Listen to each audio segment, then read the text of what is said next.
how you see about the Prime Minister visit after that Zaire elect होने के बाद he came to Karachi और फिर उन्होंने आके विजिट, ना सिर्फ विजिट किया बल्कि पर्टिकुलरली बिजनेस कम्युनिटी के साथ स्ट्रेंथनाइज किया है कुछ चीज़ों को। How you see about it? देखिए, दो बातें हैं इसके अंदर।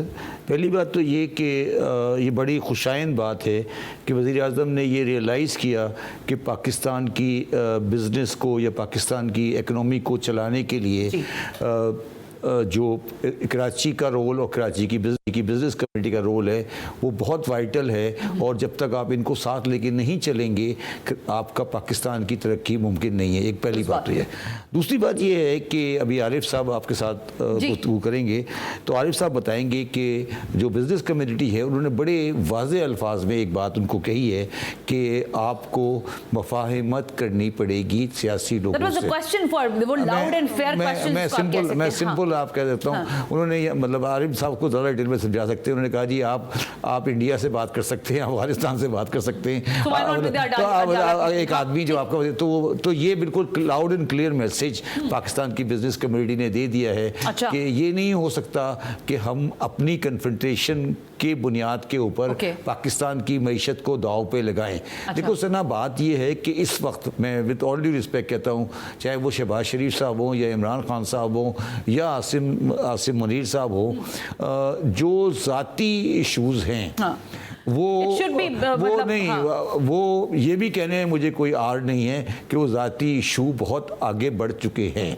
अच्छा हैं, नजर आ रहे हैं आपको। और लोगों को ये सर्द जंग बढ़ गई है। हाँ, बढ़ गई। जैसे फॉर एग्जांपल देखिए ना, मैं अभी आने से पहले अभी एक चीज़ पर देख रहा था कि जी उन्होंने शहबाज शरीफ साहब ने कहा कि पीटीआई का ट्रैक एंड ट्रेस सिस्टम गलत था। अब track and trace system PTI का नहीं था। ये यहाँ पर आकर जब आप इस तरह गुफ्तगू करते हैं ना कि पीटीआई का ट्रैक एंड सिस्टम नाकाम हो गया और ये हमारा सिस्टम, यहाँ पर आकर मुझे अफसोस होता है। ये सब चीज़ें पाकिस्तान की हैं, FBI पाकिस्तान का है। अगर कभी अच्छा हुआ तो वही पाकिस्तान का था, अगर ख़राब हुआ तो वही पाकिस्तान का था। तो हमें अब इस चीज़, अगर हमने ये करते रहे जो मुझे नज़र आया, तो फिर हमारा तरक्की का दौर मुश्किल हो जाएगा।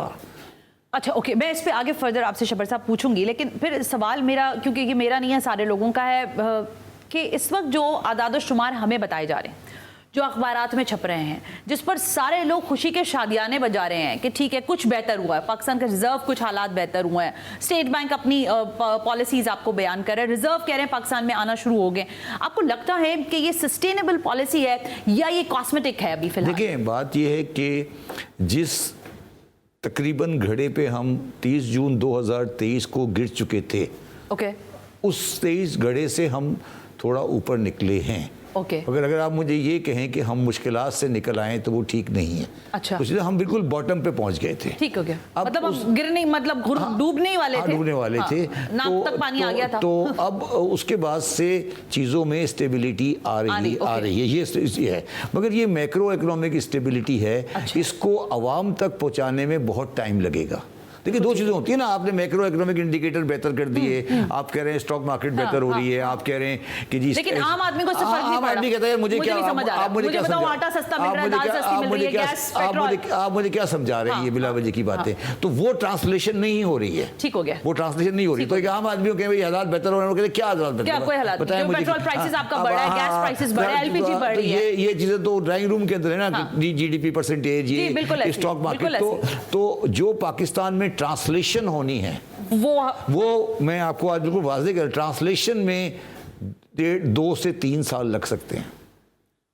अच्छा, अगर कोई ये समझता है कि ट्रांसलेशन हो जाएगी, अवाम को कोई रिलीफ मिलेगा या अवाम ये देखेगी कि हाँ जी कोई इकोनॉमी में कोई सस्ता हो रहा है या चीज़ें चली, वो अभी इमीडिएटली नहीं होगा। और ये कोई, अच्छा एक और बात सना याद रखो, कभी भी IMF प्रोग्राम दुनिया के किसी इलाके में ग्रोथ ओरिएंटेड नहीं होता, वो एंटी ग्रोथ होता है, ठीक है। अच्छा, अब जब एंटी ग्रोथ प्रोग्राम होगा और आपकी इकोनॉमी में आबादी बढ़ रही होगी, अनएम्प्लॉयमेंट बढ़ रही होगी, तो फिर आप उसको मिला नहीं सकते, मिलाना एक मुश्किल काम है। ये बात लोगों को समझ नहीं आती। वो पैरेलल नहीं चल सकता ना कि आपकी ग्रोथ कहीं जा रही है और आपके कर्जों में आप डूबते जा रहे हैं, आप पैसा लेते जा रहे हैं। अच्छा, लेकिन शबर साहब, आजकल जो बहुत हॉट डिबेट हो रहा है ना, वो ये कि निजकारी, और फिर बिलखुसूस PIA की निजकारी की जब बात होती है, मैंने तो पता नहीं कितनी दफ़ा स्टेट मिल की भी सुनी, आपने पता नहीं कितनी दफ़ा सुनी होगी, फिर वो पीआईए की भी हमने काफी दफा सुनी है। इस बार आपको लगता है कि जिस तरह निहारी और पाए खिलाकर सऊदीज के साथ निगोशिएट करने की बात प्राइम मिनिस्टर कह के गए हैं, it will be a feasible point के हो सकता है कुछ? देखिए, मैं समझता हूँ कि गवर्नमेंट बिल्कुल सीरियस है। ओके, अच्छा, मगर मुझे कोई आज की शक्ल में कोई बहुत ज़्यादा ये नहीं लग रहा कि कोई बहुत बड़ा investor on the market basis आएगा।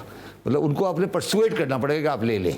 ठीक हो गया। ठीक है, मेरी सजेशन ये होगी कि आप इसमें पाकिस्तानी इंडस्ट्रियलिस्ट का कंसोर्शियम बना के उनको दें, ये फॉरेनर को नहीं बेचें। अच्छा, मेरा ख्याल है इसकी बात हुई भी है। हाँ, इसकी बात हुई है, आपको करनी पड़ेगी। हाँ। आप पाकिस्तानियों का कंसोर्शियम बनाएं। आजकल कोई एयरलाइन और आपके पास ऐसे लोग हैं। हाँ, ऐसा नहीं ऐसे टाइकून्स हैं जो आपको ये कोई रॉकेट साइंस नहीं है। हाँ। हमारे पास सिर्फ 30-40 जहाज है हमारे पास, जो बुनियादी तौर पे रूट्स ही है ना, और क्या है। हाँ। तो ये फॉरेनर आएगा, आज आपको अच्छा लगेगा, बाद में डिविडेंड का मसला आएगा, चीजें मसला आएगा। और पीआईए 10 दफा आप निचकारी एहतसालात को दी, फिर पीटीसीएल और पता नहीं क्या, और फिर 10 दफा तो आप कर चुके हैं उसको आधे से ज्यादा शेयर। दूसरी बात ये है, मैं इस पे एक और बड़ी सख्त बात कहता हूँ, अगर खुदा ना खास्ता आप इसे नहीं बेच सकते, खुदा ना खास्ता नहीं बेच सकते, तो इसे बंद कर दे। ये आप क्यों देखिए, प्राइवेट आप चाह रहे हैं प्राइवेट सेक्टर फर्निश करे और हुकूमती इदारे बिल्कुल नहीं, तो जब प्राइवेटाइज करेंगे जब भी तो उस प्राइवेट सेक्टर ही आ जाएगा ना। बट वो फिर तो दुनिया में आप कहीं एयरलाइन गवर्नमेंट नहीं चलाती। अच्छा, ओके। तो ये आपने क्यों अज्यूम किया हुआ है कि पीआईए रहेगी? क्यों हम ये अज्यूम क्यों करते हैं? हमने तो कुछ रहने नहीं दिया ना शबर साहब। नहीं, तो जरूरत क्या है रहने की? आपको किस मुल्क में, मुल्क का कोई एसेट ही नहीं होगा? नहीं जाने मुल्क के अंदर कभी क्या अमेरिका के पास स्टील मिल है? क्या अमेरिका के पास एयरलाइन है? अमेरिका इतना बड़ा मुल्क है, इंग्लैंड के पास कोई एयरलाइन है? कोई नहीं है। अब खत्म हो गया सबसे, कमर्शियल कर दें सारा, सब कमर्शियल है। Okay. नहीं, तो मैं ये कह रहा हूँ ना कि प्राइवेटाइज करें और प्राइवेट सेक्टर को आगे लाएं। अगर प्राइवेटाइज नहीं होती तो बंद कर दें। Okay. अगर फ्लाई जिना के पास अगर 10 जहाज हैं, वो 10 जहाज और ले लेंगे।